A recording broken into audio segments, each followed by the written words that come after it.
Mr. Oliver, an Anglo-Indian teacher, was returning to his school late one night on the outskirts of the hill station of Shimla. From before Kipling's time, the school had been run on English public school lines, and the boys, most of them from wealthy Indian families, wore blazers, caps and ties. Life magazine, in a feature on India, had once called it the Eton of the East. Mr. Oliver had been teaching in the school for several years. The Shimla bazaar, with its cinemas and restaurants, was about 3 miles from the school, and Mr. Oliver, a bachelor, usually strolled into the town in the evening, returning after dark, when he would take a shortcut through the pine forest.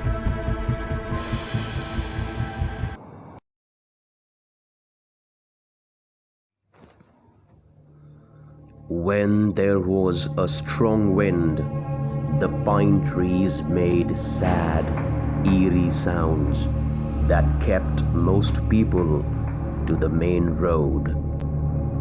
But Mr. Oliver was not a nervous or imaginative man. He carried a torch, and its gleam, the batteries were running down, moved fitfully down the narrow forest path.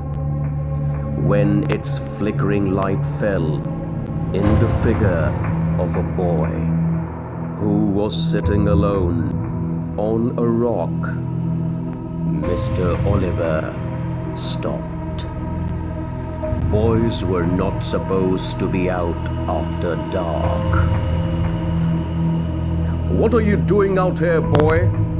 asked Mr. Oliver sharply, moving closer so that he could recognize the miscreant. But even as he approached the boy, Mr. Oliver sensed something was wrong. The boy appeared to be crying. His head hung down. He held his face in his hands, and his body shook convulsively. It was a strange, soundless weeping, and Mr. Oliver felt distinctly uneasy.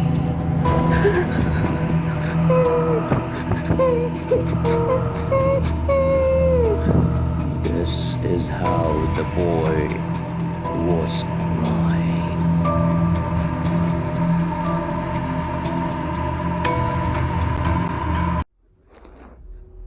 "Well, what's the matter?" he asked, his anger giving way to concern. "What are you crying for?" The boy would not answer or look up. His body continued to be racked with silent sobbing. "Come on, boy! You shouldn't be out here at this hour. Tell me the trouble. Look up!" The boy looked up. He took his hands from his face and looked up at his teacher. The light from Mr. Oliver's torch fell on the boy's face.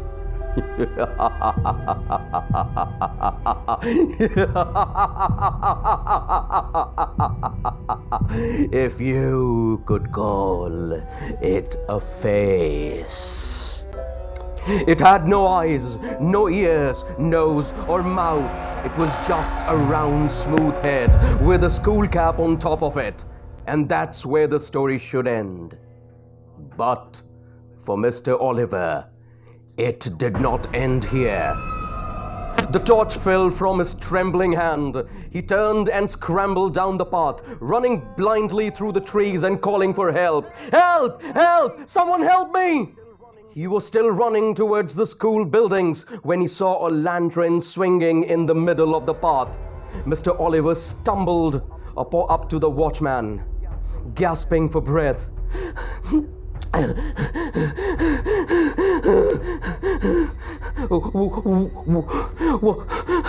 Watchman, what it is, Sahib? Asked the watchman.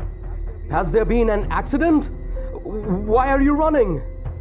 I saw something. Something horrible. A boy weeping in the forest. And he had no face. No face, Sahib? No eyes, no mouth, nothing.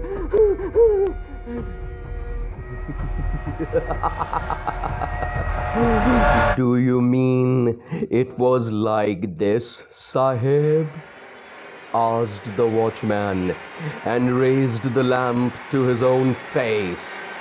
The watchman had no eyes, no ears, no features at all, not even an eyebrow.